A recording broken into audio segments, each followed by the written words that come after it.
Assalamualaikum warahmatullahi wabarakatuh. Kita dari kelompok 6 ingin membahas tentang integrasi nasional. Kak Alfia Fitranita dengan NIM 082011533086. Saya Maharani Azahra dengan NIM 082011533089. Saya Awanda Nur Fadia dengan NIM 082011533091. Saya Yasmin Putri Nurjihan dengan NIM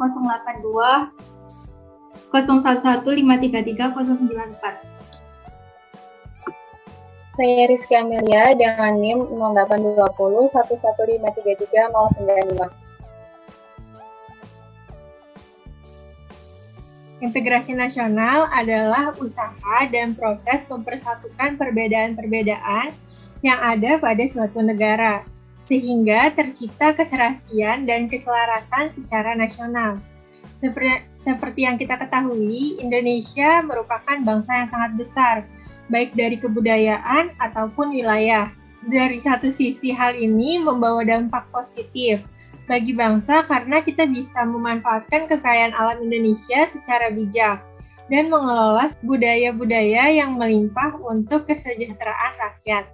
Namun, selain menimbulkan sebuah keuntungan, hal ini juga akhirnya menimbulkan sebuah masalah.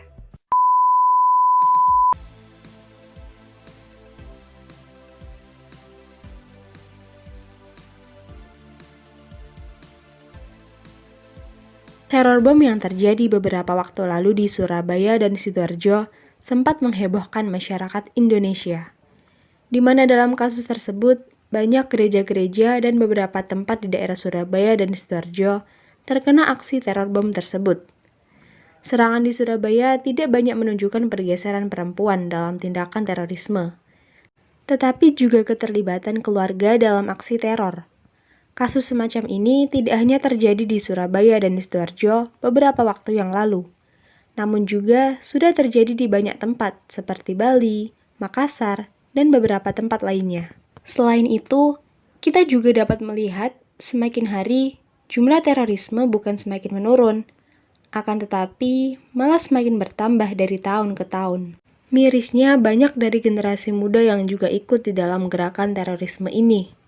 Hal ini seharusnya menjadi sesuatu yang mencemaskan bagi bangsa Indonesia, karena generasi muda adalah generasi penerus bangsa Indonesia. Aksi tindak pidana terorisme yang kerap terjadi dari tahun ke tahun terjadi melalui kelompok jaringan. Terdapat 3 hal yang menyebabkan suburnya jaringan terorisme di Indonesia. Yang pertama, faktor domestik. Misalnya, kemiskinan yang terus membayangi masyarakat menjadi pemicu terjadinya gerakan aksi terorisme. Begitu pula dengan pendidikan yang rendah. Alhasil, mereka yang dapat dibujuk menjadi pelaku bom bunuh diri relatif memiliki pendidikan dan pengetahuan agama yang minim. Yang kedua yaitu faktor internasional. Jaringan terorisme tidak lepas dari keterlibatan pihak luar. Jaringan terorisme internasional memang cukup kuat dalam memberikan dukungan logistik. Yang ketiga yaitu faktor kultural. Masih banyak ditemukan orang memiliki pemahaman yang sempit dalam menerjemahkan nilai-nilai agama yang berkembang di masyarakat. Berdasarkan video pertama tadi, aksi teror yang terjadi di masyarakat semakin hari semakin meresahkan. Tindakan kejahatan terorisme juga tidak mengenal kaum Adam maupun Hawa. Semuanya sudah terjamah dengan tindak terorisme. Apalagi, miris sekali apabila ada yang mengorbankan nyawanya dengan dalih berkorban demi jalan Tuhan. Nah, solusi dari penanggulangan dalam memberantas terorisme itu dapat dilakukan melalui pemerintah memberikan edukasi positif propaganda kelompok ekstremisme, apalagi media sosial saat ini dijadikan media utama para ekstremis untuk menebar paham dan ideologi mereka. Selain itu, dunia perlu membentuk gerakan bersama yang bertujuan untuk mendorong tindakan yang lebih moderat dan toleran.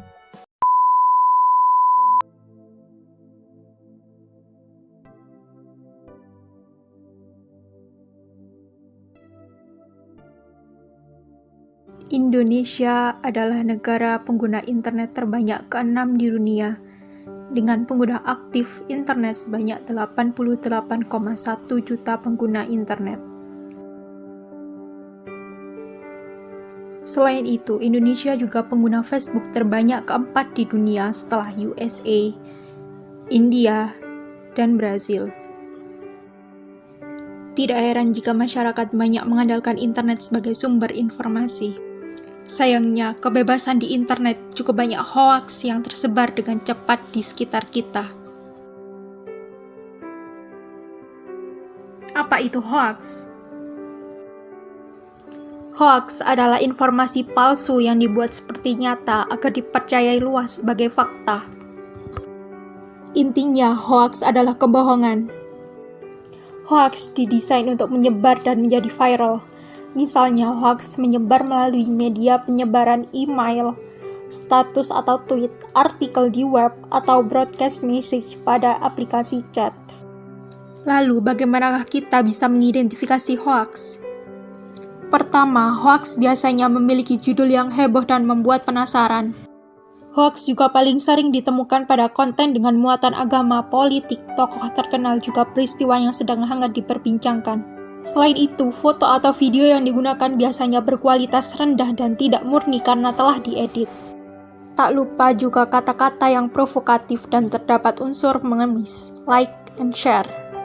Oleh karena itu, agar kita tidak tertipu, kita harus siap dengan beberapa cara. Pertama, jangan terlalu mudah percaya pada siapapun. Pastikan konten tersebut memiliki kredibilitas dan bukan satir ataupun sarkasme. Pastikan banyak juga sumber terpercaya mengatakan hal yang sama. Gunakan search engine untuk mencari orang menggunakan foto ataupun nama instansi atau orang yang namanya tercantum dalam informasi. Dan yang terakhir, jangan mudah terpancing dan selalu mengutamakan fakta di atas asumsi. So, be smart and be careful. Di era digital yang semakin berkembang, berita tersebar dengan cepat dan mudah. Validalitas berita perlahan tersingkir dengan banyaknya berita palsu. Kecenderungan masyarakat yang kurang peduli dengan validalitas sebuah berita menjadi salah satu faktor berita hoaks mudah tersebar. Khususnya dari media sosial dan aplikasi pengirim pesan. Faktanya, jenis berita hoaks yang paling banyak diterima oleh masyarakat adalah isu sosial politik, SARA, dan kesehatan. Dari sudut pandang hukum, undang-undang telah mengatur sanksi bagi para penyebar berita hoaks. Melawan berita hoaks tentu bisa dilakukan, bisa dimulai dari diri sendiri. Sebelum menyebar berita, ada baiknya kita memastikan lagi sumber dan keaslian informasi tersebut. Dan jangan mudah terpancing jika menemukan berita yang mengandung unsur provokatif. Bisa jadi itu adalah salah satu berita palsu. Mari bersama kita perangi hoaks, si racun digital. Berdasarkan video hoaks tersebut, berita hoaks dapat membahayakan integrasi nasional, dikarenakan berita hoaks dapat mendorong masyarakat mengambil tindakan yang salah sebagai tanggapan dari isi berita.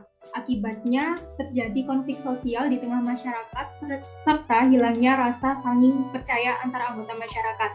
Hal inilah yang kemudian membahayakan integrasi nasional. Dengan adanya kasus hoax, kita sebagai pengguna media sosial yang pasti akan mendapatkan berbagai info dan berita dari sana, maka kita harus bisa menyaring terlebih dahulu berita yang didapat.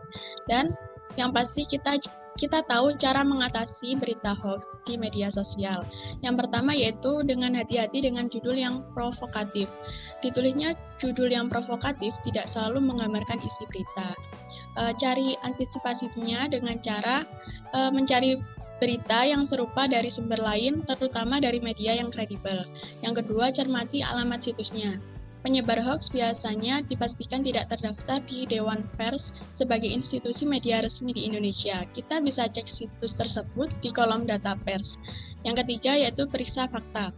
Situs hoax biasanya menulis artikel yang didominasi opini dengan pemaparan fakta yang terbatas. Yang keempat, cek keaslian foto. Foto terkesan provokatif, kita bisa menguji keabsahannya. Informasi dari foto adalah dengan mencarinya di Google Image.